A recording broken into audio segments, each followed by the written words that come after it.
Alors, B'Tzad Ishmaïa, on est dans le Pardes Rimonim, la porte Tet Zayin des 4 mondes, et on est dans le chapitre 8. Alors, jusqu'au chapitre 7, on a considéré les 4 mondes et on les a expliqués les uns après les autres. Évidemment, on a passé plus de temps sur le monde de la Yetzira. On a passé plus de temps sur le Sefer, sur la Yetzira, et maintenant, les 2 derniers chapitres de la porte, on va justement parler de ces 4 mondes dans leur globalité ou dans leur configuration, enchevêtrement. Comment est-ce qu'on fait marcher maintenant tout ça ensemble? Et évidemment, c'est là que ça devient complexe. Pour le moment, on avait les 4 parties du moteur. Maintenant, on va mettre les 4 parties ensemble et on va voir comment ça fonctionne. Akavana beperek ze. Lehavibo reayot shelo nirtavu beprakim akodmim. Ce que nous voulons dans ce chapitre-là, c'est apporter des preuves que nous n'avons pas écrites dans les chapitres précédents. Les sibat askam be'arba chalukot yachad oshloshtan. Parce que nous étions occupés à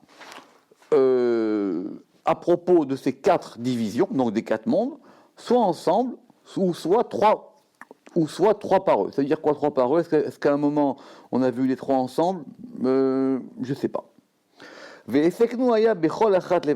chacun, et nous étions occupés de chaque monde individuellement, les Vada seulement.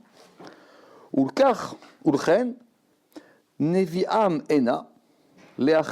donc maintenant nous allons apporter ici, pour pouvoir équilibrer, à Arba Bechinot, ces 4 aspects, Shamarnu, dont nous avons parlé, qui sont Bechinat Atzilut, la Atzilut, la Beria, donc le monde de la Hatzilut, qu'on traduit toujours malheureusement par émanation, bien que c'est difficile, c'est pas ça le sens. Bechinat à Beria, la particularité du monde de la Beria, de la création. Bechinat à Yetzira, l'aspect de la Yetzira, du monde de la formation. Et Bechinat à Asiya, le monde de la formation ou de la confection. C'est intéressant parce qu'il s'est pas trop... Il n'a pas trop développé, quoi, parce que le monde de la Asiya, qui est quand même le monde des clipotes, et on a vu la dernière fois des écorces, du mélange des séphirotes qui sont de la sainteté, qui vont s'habiller dans les écorces, il n'a pas vraiment beaucoup développé. Bon, en tout cas. Alors pour ça, évidemment, on va prendre des textes du Zohar et des Tikkuné à Zohar. Veze leshono betikunim. Et voici comment c'est expliqué dans les tikkunim. Lo tikach haem alabanim. Alors il faut savoir de quoi il s'agit. C'est un commandement qui est ce fameux commandement. Tout à fait. Mais le Zohar, il fait évidemment très attention aux versets. Donc l'idée, elle est simple, c'est qu'il y a une mère, cette mère oiseau, elle est sur un nid, et il y a en dessous, et on verra, il y a soit des betsim, soit il y a des œufs, soit il y a des efrochim, soit il y a des poussins, ou soit il y a des banim, ou soit il y a des enfants. Et il y a les 3 termes là-bas. D'accord?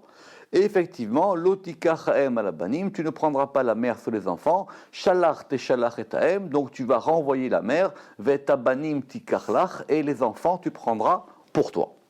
C'est expliqué longuement dans le Zohar, etc. Mais on s'intéresse évidemment aux mots dans le verset.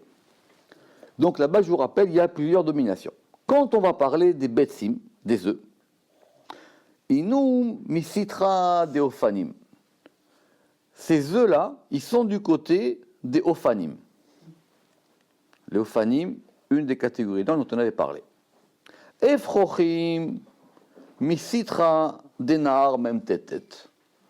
Quand on va parler des poussins, ils sont du côté de même tête qu'on a appelé le jeune homme. C'est pour ça que Nahar, c'est le surnom de même tête. Et quand on a parlé des banim, misitra des kursaya, ils sont du côté du trône. Donc, on a les 3 mondes ici. Ça veut dire que la mère, c'est la Shrina, c'est elle, la mère, elle est sur le nid, et il y a 3 aspects. Soit elle a des betsim, soit elle a des œufs, soit elle a des poussins, ou soit elle a des enfants. Betsim, ça sera la Yetzira, ce qu'on va voir. Ephrochim, ça sera... Non, pardon. Betsim, c'est la Asiya. Ephrochim, c'est la Yetzira. Et Banim, c'est la Beria. Mais c'est la mère. La mère, elle, c'est la Shrina qui est de Hatzilut. Mais doucement, n'allez pas vite. Pour le moment, on lit le texte du Zohar.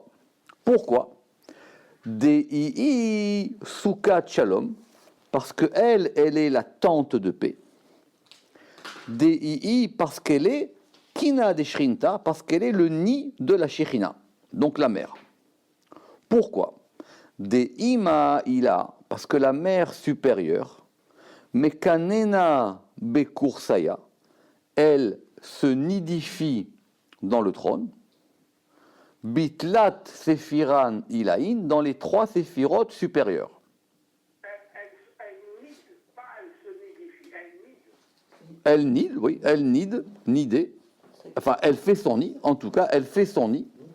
Elle fait son nid dans le trône, dans les 3 séphirotes supérieures. Amudadem Saïta, la colonne du centre, Kalil Shet Sephiran, elle totalise 6 séphirotes. Mekanenan qui font leur nid dans même tête-tête. Ima Tata est la mère inférieure. Mekanena, elle fait son nid, elle se nide. Be Ophan, dans le Ophan. Des Itmar B, dont il est dit, dans la fameuse vision d'Ézéchiel, Veine Ophan Echad Baaretz, et il y a un Ophan sur la terre. On relit le texte. Mais ici, on a les 4 mondes en mouvement. Donc, on a une mer. D'accord ? Cette mer, ici, le Zohar nous dit qu'il y a une mer supérieure et une mer inférieure. La mer supérieure, elle fait son nid dans le trône. Le trône, c'est le monde de la Bria. Dans les 3 séphirotes supérieures, on verra pourquoi on parle de ça. Amuda de Emsaïta, la colonne du centre, qui correspond à Tiferet, qui correspond aux 6 séphirotes, elle fait son nid dans même tête-tête, c'est-à-dire dans Yetzira. C'est toujours pareil, prenez le Shem Yud Kevavke, Yud c'est Hatzilut, et c'est Beria, Vav c'est Yetzira, et c'est Asiya. Donc le Vav, qui est Tiferet, il est lié à Yetzira. D'accord ? Et quand on regarde maintenant de ce qu'il y a par rapport à la mer, et la Asiya, c'est là où fait son nid la mer inférieure, qui est le He, et qui est dans les Ophanim. Donc apparemment, les Ophanim, ils sont dans le monde de la Beria, de la Asiya. D'accord ? Quand on regarde les Betsim, donc les Betsim, eux, ils sont en bas, les Betsim, parce qu'ils ne sont pas développés. Les Betsim, ils sont du côté des Ophanim, c'est-à-dire du côté de la Asiya. Les Ephrochim, comme ils sont plus développés, ce sont des poussins, ils sont du côté de même tête-tête, dans le monde de la Yetzira. Et les Banim, comme ce sont des fils, eux, ils sont du côté du trône, c'est-à-dire du côté de la Beria. Mais on n'a pas terminé. Veod, et de plus. Shrinta misitra de Kursaya. La Shekhinah, quand elle est du côté du trône, c'est-à-dire la Beria, elle s'appelle Ilkariat Nesher, elle s'appelle l'aigle. C'est pour ça que l'aigle, ici, c'est lié à la Shekhinah quand elle est du côté du Kursaya, du côté du trône, c'est-à-dire dans la Beria. Ou Misitra Denar, et quand elle est du côté du Nahar, c'est-à-dire de même tête-tête, elle s'appelle la colombe. Yona. Ou Misitra de Ophan, et du côté du Ophan, c'est-à-dire dans la Asiya, elle s'appelle Tzipor, elle s'appelle un oiseau. Donc de bas en haut, soit c'est Tzipor, soit c'est, donc Tzipor c'est quoi ? Tzipor c'est la Asiya.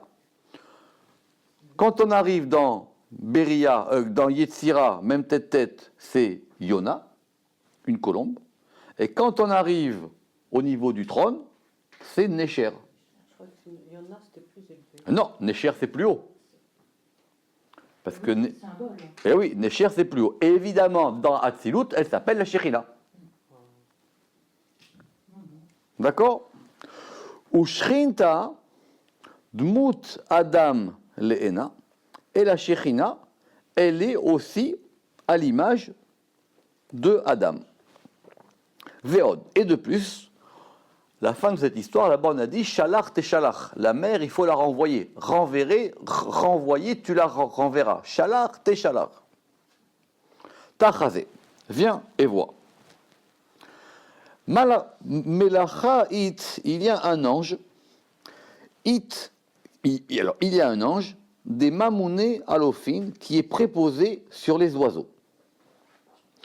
Et c'est quoi les oiseaux? Des inu nishmatin, ce sont les âmes. Des itkariu tziporin, qui s'appellent les tzipor. Alors, c'est pas facile à traduire parce que off, ce sont les volatiles, c'est-à-dire c'est l'espèce de façon générale, et tzipor, c'est un oiseau. Que dans les volatiles, vous avez les aigles, je sais pas, tout ce qui vole. Alors que oiseau, c'est un élément.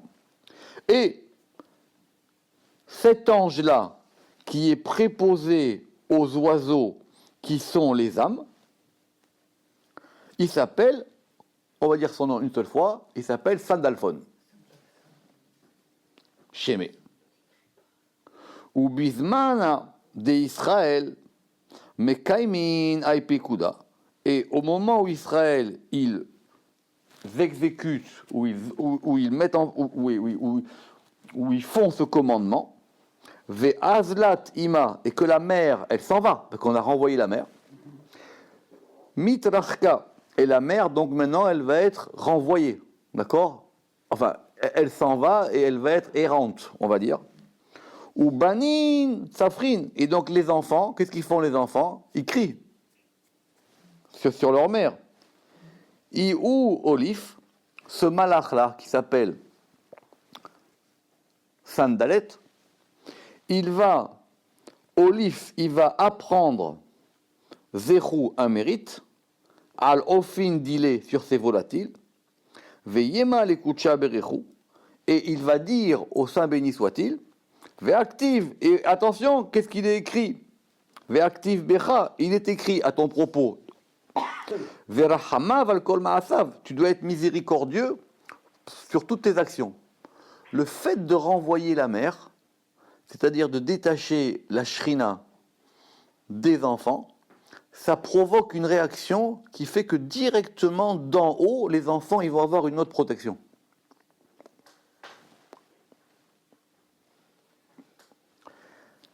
Amai gezrat al ay ofa deim deraha mikenea. Et pourquoi est-ce qu'il y a ce décret sur ce volatile, alors ici, qui est chassé de son nid? D'accord? Donc lui, il dit, mais c'est quoi cette histoire? Regarde, les enfants, ils sont là, et l'autre, et la mère, elle est partie toute seule, elle est en exil. D'accord? Vechen, donc apparemment ici, ce Sandalphon, il est lié à Beria. Vechen, même tête-tête, et de même tête-tête, Olif Zerou Alofin Dile, il va apprendre un mérite sur ses volatiles à lui, apparemment lui aussi il s'occupe de volatiles, des Inun Ruchin, qui sont les Ruchin. Doucement. Qui sont les Ruchin, qui sont... Doucement. Le Samachdalet, ce n'est pas sur Beria, c'est sur Asiya, assurément. Sauf que, laissez-moi faire. Des Inin Ruchin, des Mekarseya, qui vont trôner, ou trônent ces âmes. D'accord? Non, c'est les Ruchim qui viennent de... Non, des Mekarseya, des Inun Ruchin, des Mekarseya, que trônent ces âmes. Ça veut dire quoi? On est en train de voir maintenant que ces quatre mondes, ils correspondent aussi aux parties de l'âme. Ah bah oui, c'est les quatre de Nefesh, Ruach et Neshama. Nefesh, c'est lié à la Asiya. Ruach, c'est lié à la Yetzira. Et Neshama, c'est lié à la Beria. Et Hatzilut, on dira que ça s'appelle Neshama de Hatzilut, pour le moment. C'est pour ça que, au départ, quand on a parlé de Sandalet, on a dit que lui, il va s'occuper des âmes. Quand on a parlé de même tête, il va s'occuper des Ruchin, des esprits. Ou Me'a et Chaya, et de cette Chaya sont les Ruchin. Ou Me'ofan Nafshin, et des Ofan, ça va être Nefesh. Veinun Beberia Yetzira Asiya. Et ce sont donc Beria, Yetzira et Asiya. Beshabbatot veyomin tavin. Maintenant, quand c'est Shabbat et les jours de fête, Nartin alayhu vont descendre sur eux. Ici, c'est qui sur eux? Ce sont les oiseaux qui sont les âmes, qui sont les parties de l'âme. Vont descendre sur eux des nishmatin, des neshamot, des âmes, veruchin et des veruchin, venafshin et des nefesh. Beorach Hatzilut qui proviennent directement de Hatzilut. Des inun, rucha, des kdusha, meser sfirot, parce que ce sont l'esprit de la kedusha des 10 sfirot. Donc ça devient complexe. Parce que ça veut dire qu'il y a nefesh qui provient de Asiya, ruach de Yetzira et neshama de Beria. Mais il y a aussi nefesh, ruach, neshama de Hatzilut. Ce qui veut dire quoi? Ce qui veut dire que dans notre propre construction, on peut avoir aussi accès à ces 4 mondes.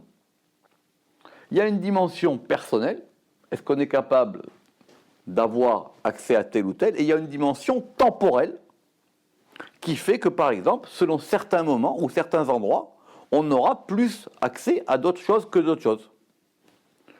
Vous ne pouvez pas aller contre le temps. Shabbat, c'est plus haut que la semaine. Maintenant, si vous avez qu'un nefesh de Asiya, Shabbat, vous recevrez un nefesh de Hatzilut. Mais si vous arrivez à avoir en semaine une neshama de Beria, Shabbat, vous aurez aussi une neshama de Hatzilut. C'est comme ça que maintenant le Harizal, il va commencer à expliquer toutes ces histoires de Naranchai. Et l'esprit, c'est quoi? Alors, ça dépend comment on traduit. En hébreu, c'est Nefesh, Ruach et Neshama. Alors, ça dépend comment on traduit. Alors, moi, et en même temps, le problème, c'est que Neshama, c'est aussi le nom global pour les 3. Donc, il faut faire très attention dans le Zohar pour savoir est-ce qu'il parle de la totalité ou est-ce qu'il parle d'un des 3. C'est un casse-tête. C'est la qualité de la position qui détermine. Exactement. Alors, la traduction que j'ai choisie avec M. Seban, c'est que pour Nefesh, c'est âme avec un A normal, Ruach, c'est l'esprit, et Neshama, c'est l'âme avec un grand A, avec un A majuscule. J'ai pas trouvé d'autre choix. D'accord? Mais maintenant, quand ça parle de l'âme en général, il faut savoir si c'est de l'âme en général ou de la 3e partie qui s'appelle la Neshama. Ça veut dire qu'on a accès à l'âme d'Hatzilut? Non. Attendez. Doucement. Pendant Shabbat. Ça, c'est le principe. Ça, c'est le principe. Ça, c'est le principe. D'accord? Pour le Zohar, il ne donne pas de théorie. Le Zohar, il donne des règles. Et ces règles, évidemment, elles vont s'appliquer en fonction des gens et en fonction des temps aussi. Parce que le temps est important aussi pour nous. On vit dans le temps, on n'est pas hors du temps. Donc, doucement. Vechol memana oliv zechu alofin dile. Donc, on reprend. Donc, on a dit que ça c'était Beria, Yetzira et Asiya. Donc, une plus haut. Beshabbatot veyomin tovin nartin alayu nishmatin veruchin nefshin dorad yatzilut. Quand ces Shabbat et les jours de fête vont descendre sur eux une neshama et un ruach ou et un nefesh ou l'un ou l'autre, beorar atzilut par la voie de la atzilut, de inun rucha kadisha meser sefirot, parce que ça c'est l'esprit saint des 10 sefirot. Rappelez-vous que d'après le Ramak, et d'ailleurs pour tout le monde, les sefirot elles sont que dans atzilut. Ce qu'il y a dans les autres mondes, ce sont que des projections ou des émanations. Vekol memana, et tout préposé, olive zéro alofin dile, lui, il va s'occuper de ses oiseaux à lui. Donc, à chaque degré, il y a un préposé. À chaque degré, ce préposé, il s'occupe de ses ouailles. D'accord? Mais ça n'empêche pas que ça refait. Oui. Il y a un truc que j'ai pas pigé juste avant, là, quand tu as parlé des 6, la Shkena était partie, on a chassé la mer. Oui.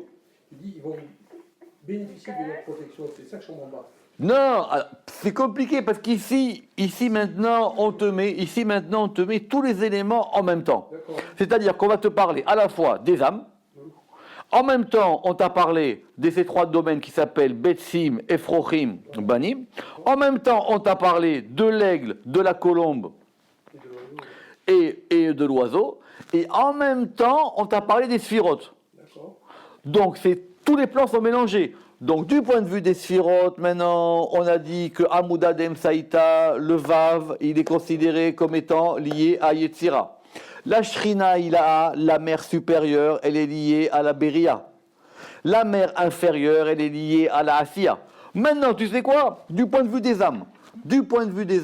Ça va être Nefesh, Ruach, Neshama. Ok? Et du point de vue de ces âmes-là, il y a aussi à chaque fois des anges qui vont s'occuper. Maintenant, comment est-ce que tout ça se met en place? Tout ça se met en place dans cette histoire de cette mer qu'on va chasser. Ce qui est d'ailleurs une mitzvah qui a l'air difficile, tu comprends? Tu as un petit oiseau, il est tranquille, il est avec sa maman, et toi tu chasses la mer, et en chassant la mer, l'oiseau il crie. L'oiseau il crie, c'est en fonction de si c'est un oiseau, si c'est un fils, un poussin ou un œuf, l'ange qui s'occupe de lui, il intercède auprès du patron pour que directement le patron s'occupe de lui. C'est ce qui est marqué ici. C'est ça la nouvelle protection, donc, théoriquement. Apparemment, ça déclenche quelque chose. Et ça déclenche quelque chose aussi sur la mer. D'accord. Parce que du coup, la mer aussi, parce que pourquoi la mer, elle était sur le nid? Rappelez-vous, la mer, elle est sur le nid parce que... Hein? Pour les protéger. Oui, mais d'un autre côté aussi, parce qu'il n'y a pas le mal qui est là pour protéger. C'est parce qu'elle est toute seule, la mer. Donc tout ça, c'est la, comment dire, c'est la thématique de tous les éléments de cette histoire du nid d'oiseau. Parce qu'il c'est ce qu'il a dit ici. Parce qu'il dit maintenant, qu'est-ce qu'il fait lui? Il va crier et il va dire à Koucha Berichou, il dit comment, tu t'occupes pas de tes enfants? Et elle maintenant, elle est partie en exil. Donc tout ça, c'est pour réparer l'exil. D'accord? C'est une métaphore pour le reste du monde. Métaphore, je ne sais pas, mais en tout cas, ça sert à beaucoup d'éléments thématiques qui se mettent en place à la fois et qui sont longuement développés dans le Zohar et dans les Tikkuné à Zohar. Alors, ok, il dit effectivement, il est clair que ce passage nécessite un long développement. Mais en tout cas, en ce qui concerne notre sujet, voilà qu'est-ce qu'on va en retirer. La manu bebiur achafetz ou achefetz amevukash. En tout cas, on a dans ce passage ce que nous recherchions, à savoir que Venoda, que Neshama, Ruach et Nefesh proviennent de Bina, Tiferet et Malchut. Neshama, elle vient de Bina, parce que Bina, c'est elle qu'on a appelée ici la mère. Ruach, ça vient de Tiferet, qui est lié à Yetzira. Et Nefesh, ça vient de Malchut, qui est lié à Asiya. Ok, Tiferet, c'est lié à Ruach. Malchut, c'est lié à Nefesh. Et Bina, c'est lié à Neshama. Venarchiv bo abiur beshar Neshama. Et il y aura, si Dieu veut, une porte qui va s'appeler la porte de l'âme, où cela se sera développé. Ce n'est pas le sujet ici. D'accord? Donc lui, il a synthétisé, il a dit, écoutez, pour le moment, reprenons les fondamentaux. On a Nefesh, Ruach, Neshama, qui correspondent à deux bases en haut, Malchut, Tiferet, Bina, Asiya, Yetzira, Beria. Ok? Ve'amar. Et on a dit, qui Bina, Mekanenet Bakursaya, elle fait son nid dans le trône. Puisque le trône, c'est le monde de la Beria. Veu akise chez Pirashnu beperek gimel. Et c'est ça le trône dont nous avons parlé au chapitre 3 à propos de la Beria. Ve Tiferet, et Tiferet, Mekanen bemem tête. Tiferet, il fait son nid dans même tête qui est lié donc à la Yetzira, qui est lié donc à Ruach. Vea Malchut, Mekanenet Baofan, et la Malchut, elle fait son nid dans le Ofan, et le Ofan, il est lié à la Asiya. Comment on traduit au fan? On ne traduit pas Ofan, et c'est son nom, il s'appelle Ofan. Sinon, vous allez traduire par une roue et ça ne veut rien dire. D'accord? Ça ne veut rien dire. D'abord, exactement. Veo inyan shepirashnu beperek hakodem, et c'est ça que nous avons expliqué dans le chapitre précédent. Chez Akadosh Baruchu Moshel à la Klipot. En ce qui concerne la Asiya, c'est le monde où il y a un mélange des séphirotes et des Klipot et des écorces, mais qui est le patron? C'est Akadosh Baruchu. Donc il domine ces Klipot. Et comment est-ce qu'il domine ces Klipot? Aliédé à Malachim par des anges qui s'appellent les Ophanim. Les Ophanim, ils sont donc du degré de la Asiya. V'em amashpiim bagalgalim, et ce sont ces anges qui vont influer les astres. Les astres. Et on va commencer à rentrer là-dedans. Les astres, on va voir la lune, le soleil, les planètes. Alors maintenant, asseyez-vous bien, parce que ça, ce sont les perles du Pardes Rimonim. Jusqu'à ce qu'il y ait quelqu'un qui a dit. Qui c'est? Il ne dit pas son nom. Mais quelqu'un a dit Alpi Magid, par un Magid. C'est quoi un Magid? Alors un Magid, c'est compliqué. C'est soit une voix qui est à l'intérieur qui parle par lui, soit c'est quelqu'un qui lui a raconté, mais qui a raconté, c'est pas qui raconte dans la rue. C'est-à-dire c'est quelqu'un qui vient d'en haut. En quelque sorte aussi. Mais ce qu'on appelle ici le Magid, c'est que quelqu'un... Alors, c'est compliqué, ça peut être soit... En général, c'est pas... Si c'est Eliyahu Navi, si c'est Eliyahu Navi, on a déjà vu ça dans les portes précédentes, le Ramak, il dit. Un Magid, c'est quelqu'un, c'est un esprit, un ange qui vient et qui lui apprend des choses. D'accord? Effectivement. En tout cas, il y a quelqu'un, on ne sait pas qui a eu un Magid, qui a eu donc un conducteur ou un tuteur céleste, et qui lui a dit chez Im Yiskor à Adam, que si l'homme Yiskor, l'askir, si l'homme il rappelle à Adam Shem à Ophanim al Eze Inyan, si l'homme il mentionne le nom des Ophanim à propos de n'importe quel sujet, Ya ale adavar raou ben hashamaim ve'aretz, cette chose, elle va monter jusqu'entre les cieux et la terre, be'avir haolam, dans l'air du monde, ve'yid galgel ad kedekar shaot, et ça va tourner un certain nombre d'heures. Qu'est-ce que ça veut dire? J'en sais rien. C'est quoi la liste des noms, des Ophanim, etc. On n'en sait rien. Et vous savez quoi? C'est beaucoup mieux. C'est un mot Et vous savez quoi? C'est beaucoup mieux. Mais ça veut dire... Ça va, on innove. Évidemment qu'on peut... Ça manque pas des livres, etc. Mais on ne va pas jouer à ça. Mais ce qui est intéressant, c'est que le Ramak, donc... Pourquoi il ne dit pas qui c'est? C'est ça qui est intéressant. Pourquoi il ne dit pas qui c'est? peut l'appeler parce qu'il ne sait pas. Bien sûr qu'il sait. On dit Miché Amar, donc, parce qu'il ne veut pas se mêler de ça. Depuis le début, le Ramak, il ne veut pas toucher à la Kabbale pratique. Mais il sait de quoi il s'agit. D'accord? Je reprends. Ad, jusqu'à ce que quelqu'un ait dit, par un Magid, que si un homme il est capable de mentionner les noms des Ophanim à propos de n'importe quel sujet, je ne sais pas, il veut parler de ce qu'il veut, cette chose-là, elle va monter entre les cieux et la terre, dans l'air du monde, et ça va faire des roues en haut. C'est-à-dire ça va tournoyer en haut. D'accord? Donc peut-être, je ne sais pas, moi, si vous prenez... Bon, on va parler de ça. D'accord? Très bien. Ok. Veine. Donc du coup, on va revenir sur cette histoire-là. Veine. Nire iyot aofanim. Donc maintenant, concentrons-nous sur ces Ophanim. Veine. Nire iyot aofanim mashofim bagalgalim. Donc maintenant, on voit d'ici que ce sont ces Ophanim qui, eux, vont influer sur les astres. Venotnim baem koach gilgulam, et c'est eux qui leur donne la force de se mouvoir.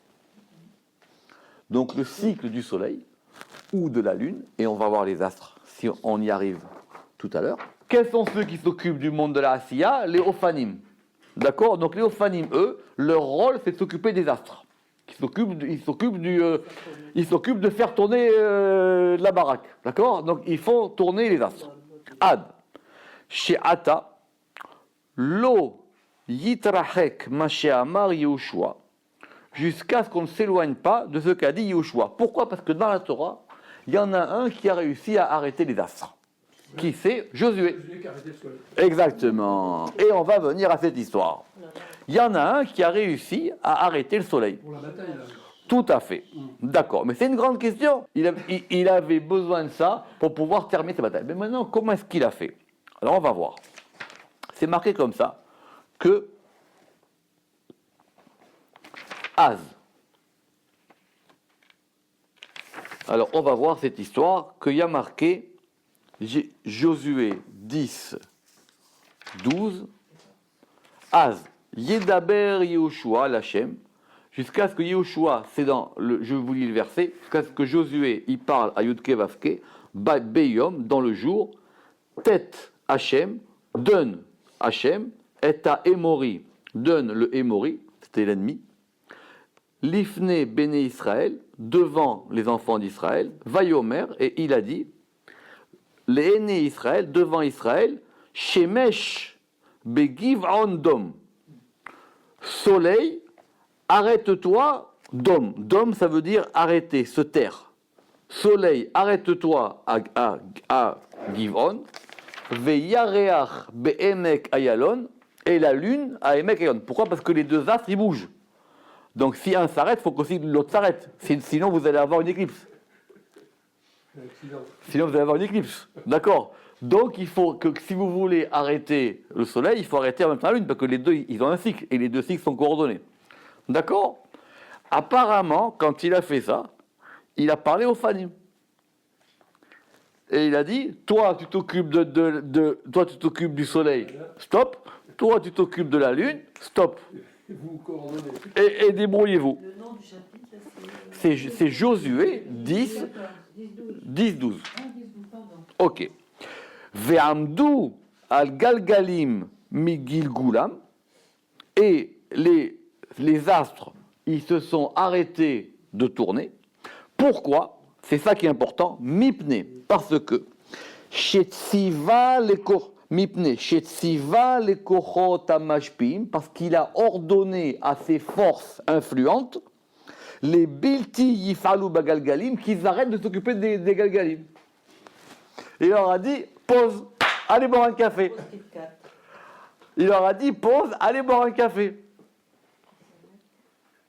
On relit, mipne shetsiva les kochot amashpiim alehem, parce qu'il a ordonné aux forces qui influent sur eux, c'est qui sur eux?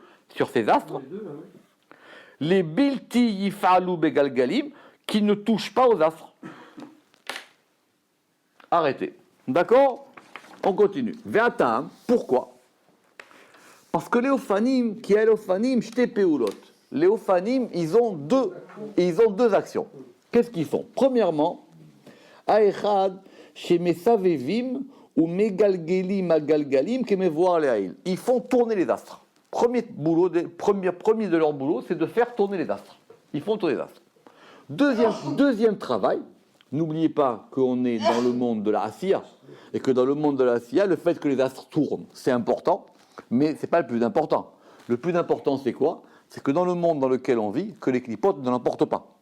Et donc, Iyotam machniim aklipot, c'est qu'ils doivent faire dominer les écorces, aliédé à Shechina à Shora Aleem, par la Shechina qui demeure sur eux. N'oubliez pas qu'à chaque fois, à partir de la Beria, c'est la Shrina qui descend.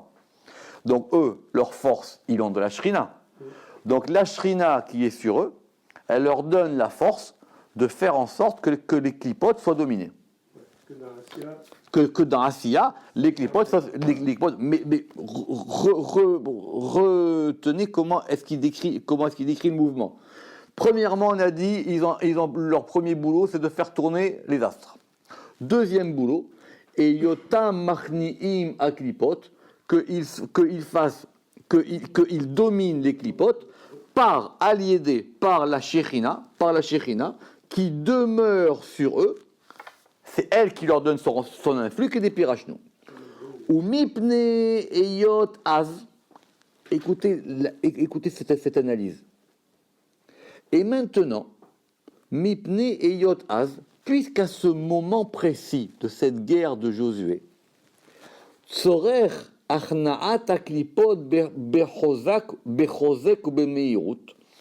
À ce moment-là, c'est quoi cette guerre? C'est qu'on a besoin de faire descendre les clipotes. On a besoin maintenant de soumettre les clipotes de façon forte et rapide. Bechozek bemeirut, Siva, il leur a ordonné les vilti yifalu peulatam acheret sheisivu vagalgalim. Il leur a dit, puisque vous avez deux missions, votre mission numéro 1, c'est de faire tourner les astres. Votre mission numéro 2, c'est de faire en sorte que les clipotes ne l'emportent pas. Alors vous savez quoi, ça tombe bien. Faites les deux. Mais sinon, ça n'aurait pas marché.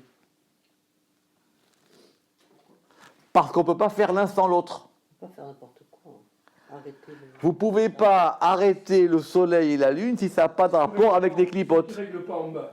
Ça sert à rien. Si ça ne marche pas avec les clipotes. C'est super cette analyse. Parce que maintenant, puisque maintenant, Mepne et Yot Az, Tsorer, il y avait maintenant une nécessité de dominer les clipotes de façon rapide et forte, il leur a dit, vous savez quoi, puisque votre rôle numéro 2 fait que vous devez arrêter votre rôle numéro 1.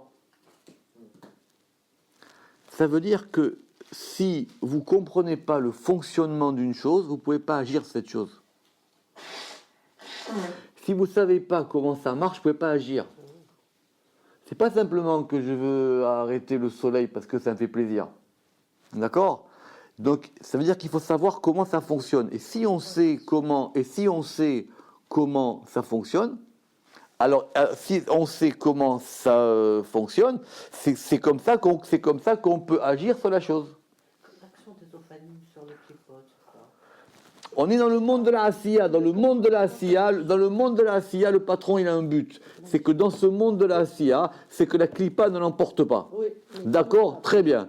Hein ? Comment ça baisse? Mais est-ce que ça Comment se ça- reproduit Quoi ? Est-ce que ça se reproduit Non, Ça réduit non, la- justement, la clipote. cette histoire d'arrêt des astres, on le retrouve pas dans la Torah. On trouve dans la paracha de la semaine que quand Yaakov il est arrivé à l'endroit où il devait arriver, le soleil s'est couché plus rapidement pour qu'il puisse dormir là. Voilà, d'accord ? C'est ce qu'on va voir dans la paracha de cette semaine. D'accord ?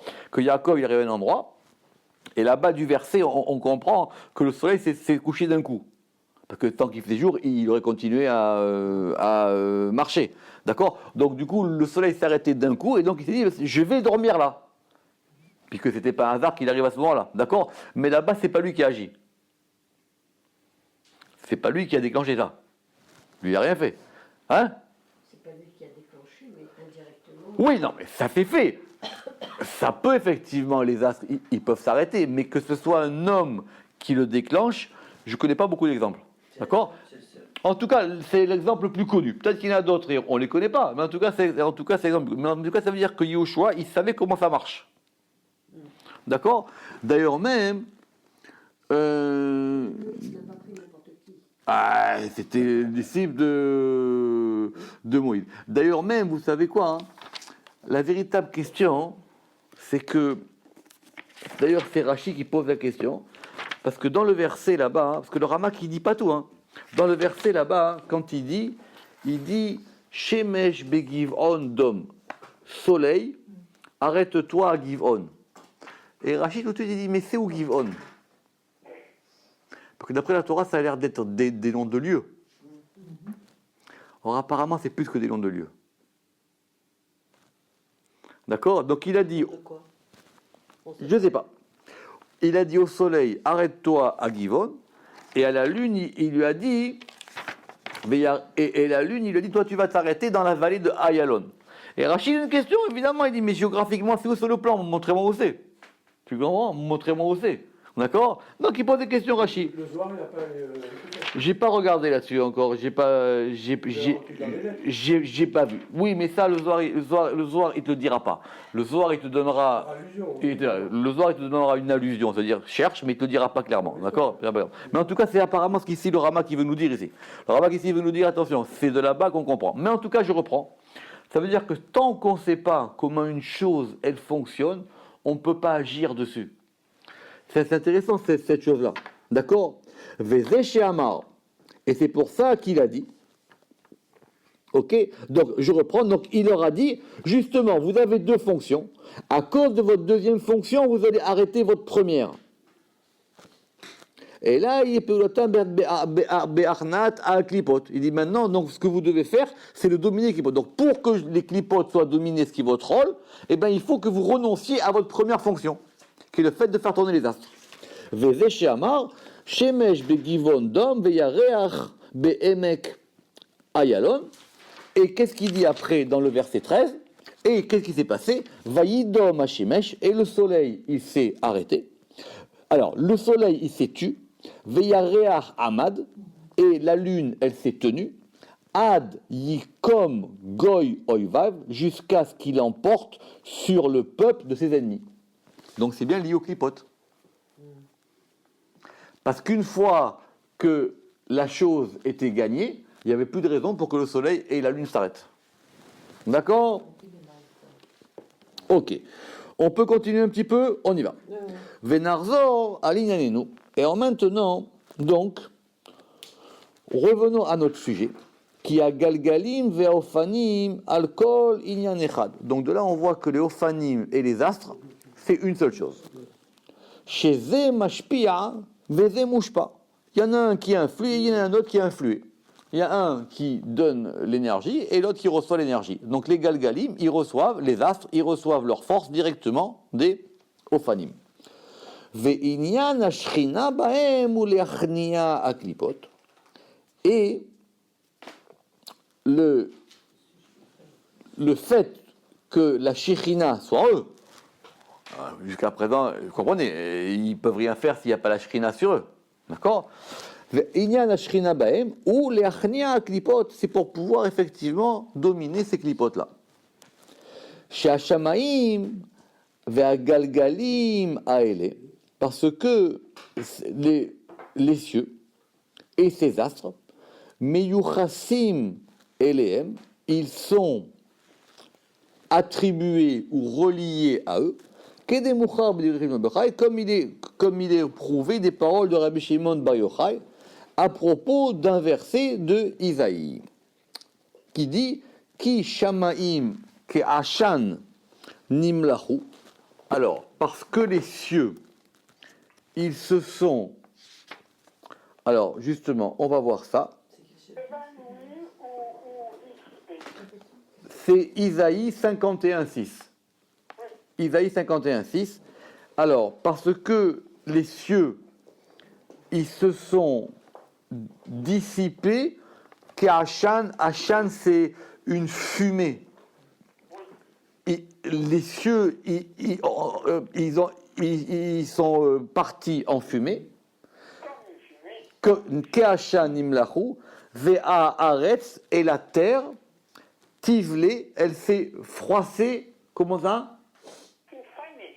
Et la terre, elle s'est fanée comme un vêtement. Les Tikkunim parlent beaucoup de ce verset. Exactement. Hein? La terre, elle s'est fanée. Oui, ça veut dire que les cieux, tout d'un coup, ben, ils sont partis comme une fumée, et la terre, elle s'est fanée. Elle est devenue évanescente. Elle est évanescente, enfin comme un vêtement, comme un vêtement que on replie. Vechen. Et donc il dit, ça c'est expliqué là-bas dans le Zohar, que là-bas on voit que effectivement ça c'est lié au fanim. Vechen, et de même dans un autre passage, chez Naatikou, que nous reproduirons, que nous rapporterons, Béchar à Tumurot, dans la porte des Timurot, la porte des substitutions, qui est la seule porte du Pardes où on parlera du problème du mal.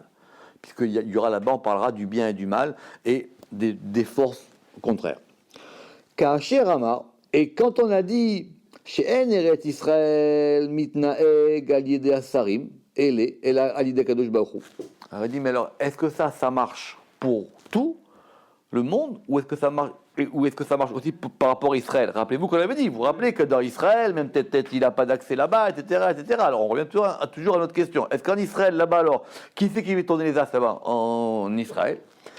Alors il dit, et c'est marqué dans le Zohar, Ve'itema er sharia limegina rekia be'ara d'Israël. Et si tu me dis, comment est-ce que peut demeurer pour rien le rekia, l'étendue céleste sur la terre d'Israël, il dit va voir là-bas comment c'est répondu. D'accord? Puisqu'effectivement, on a toujours cette question. Et on va terminer avec un passage difficile. Vechen besefer Raya Memna, et c'est aussi marqué dans le livre du Raya Memna. Vous savez que le Raya Memna, c'est-à-dire c'est Moshe Rabbeinu. Amar Raya Memna, le Raya Memna, Moshe Rabbeinu, il a posé une question. Pourquoi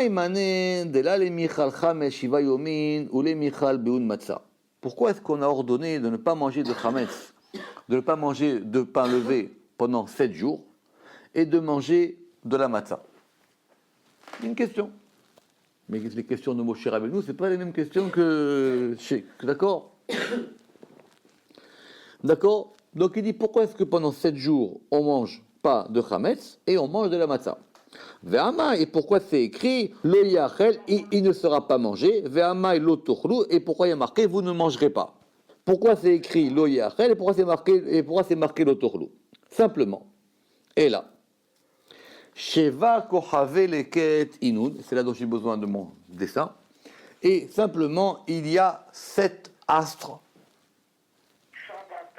Alors attendez, il y a une différence entre les galgalim, les mazalot et les kochave leket. Il faut être bien, il faut être clair sur le vocabulaire. C'est pas la même chose. Comme en astronomie. C'est pas la même chose. Mais ce qu'on appelle les kochave leket, ce sont les 7 planètes. D'accord? Les mazalot, ce sont les astres. Les astres, apparemment, c'est autre chose que les planètes. Il y a les astres et les planètes. Et ils sont ve'inun. Alors, shin, tzadek, Shin, Tsadi, Mem, Chet, Nun, Chaf, Lamed. Vous savez pas. On va les voir ensemble. Alors, ce sont des rachitevot. Shin, c'est Shabtai. Shabtai, c'est-à-dire soit Saturne, soit Jupiter, ça dépend. En général, on dit c'est Saturne. Sadé, c'est Tzedek. Tzedek, c'est Jupiter. Ou Mars. Voilà. Madim, c'est Mars. La planète Mars. Ma'adim. Après, Chet, c'est Chama, c'est le soleil. Chama, c'est le soleil. Noga, c'est Vénus. Hein? Kochav, c'est Mercure. Et Levana, c'est la Lune. D'accord? Heureusement que j'avais préparé mon papier. D'accord? Parce que pour ça, il faut avoir fait son Sefer Yetzira. Ah, mais c'est ça, bah, c'est pour ça que je parle de... Mais il faut l'avoir fait pour que ça vous vienne tout de suite. Ouais. Je reprends. La question au départ, elle est simple. Pourquoi 7 jours on ne mange pas de chametz et 7 jours on mange de la matzah? Il dit, tu sais quoi? C'est à cause des astres. Ah bon? Il dit oui, parce que pourquoi? Si vous comptez, il y en a 7. Il y en a 7, donc on reprend. Shin, c'est Shabtai. Shabtai, Saturne ou Jupiter. Tzedek, on va dire c'est Jupiter, si Shabtai, c'est Saturne. Ma'adim, c'est Mars. Chet, c'est Chama, c'est le soleil. Parce qu'on dit que le soleil, encore une fois, c'est compliqué. Le soleil, il peut s'appeler soit Chama, soit Shemesh. Il a un nom masculin et un nom féminin. D'accord? Nun, c'est Noga, c'est Vénus. Kaf, c'est Kochav, c'est Mercure. Et Levana, c'est la Lune. Parce que la Lune aussi, elle a un nom masculin et un nom féminin. Elle peut s'appeler soit Levana, soit Yareach. Ve'inun mesitra de Tovara. Et ces 7 planètes, elles ont un bon côté et un mauvais côté. Neora dilgav matza. leur lumière intérieure, c'est la matzah. Ve klipa dilba, et leur écorce extérieure, c'est le chametz. Qu'est-ce que ça veut dire? Nous verrons ça la prochaine fois. Baruch Adonai Le'olam. Amen ve Amen.